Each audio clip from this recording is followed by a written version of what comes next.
For over 15 years, we didn't see a man. We saw a weapon.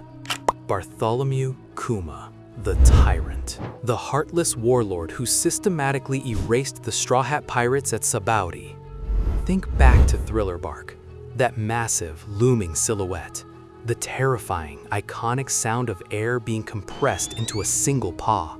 We spent 2 decades theorizing about his motives, his cyborg body, and his absolute loyalty to the world government. But we were looking at the wrong story. We were looking at the monster the world government wanted us to see. When the Egghead Island arc finally peeled back the curtain on Kuma, it didn't just give us a backstory. It gave us the most selfless tragedy in the history of One Piece, fundamentally changing how we will view this series forever. It's these kinds of legendary character layers that make Oda a master of his craft. And if you love diving into the deep writing behind the world's greatest stories, make sure to like, subscribe, and turn on notifications so you don't miss out on our future anime character breakdowns. Because today, we're breaking down exactly how Eiichiro Oda fooled the entire fanbase for 20 years, and why the truth behind Kuma's pause is enough to break even the hardest of hearts. To understand the warlord, we have to look at the slave, because Kuma's tragedy begins with a crime he didn't even commit, being born a buccaneer.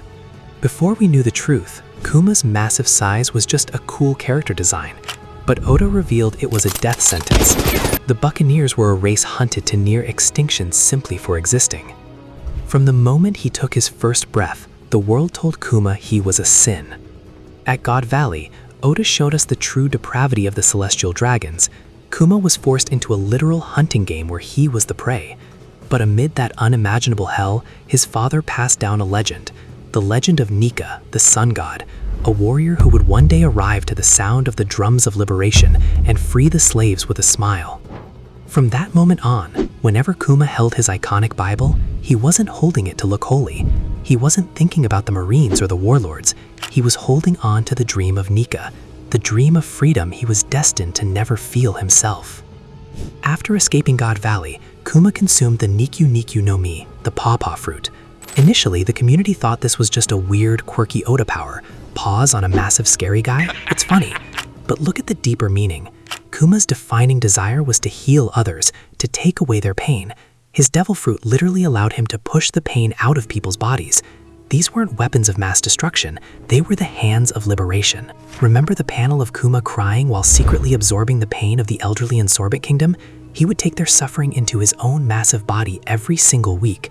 He didn't take the title of Tyrant because he was cruel, he took it as a calculated scapegoat. He absorbed the hatred of his own country to protect them from a corrupt king. We saw a monster, the citizens of Sorbet saw a savior. But Oda wasn't done breaking our hearts. In fact, he was just getting started. Before Egghead, the community had a sadness tier list. Law's childhood, Robin's O'Hara, Brooke's 50 years of isolation. We thought we'd seen the absolute peak of Oda's cruelty. Then came Ginny. Watching Kuma find a shred of happiness with the woman he loved, only for her to be abducted by a celestial dragon, forced into marriage, and discarded when she contracted the lethal sapphire scales disease, it changed the DNA of the series. Kuma could repel pain, fatigue, and even air, but the ultimate crushing irony of his character is that the one thing his hands couldn't repel was the tragedy of his own life. He couldn't repel the disease killing Ginny. And this leads to the moment fans resonate with the most.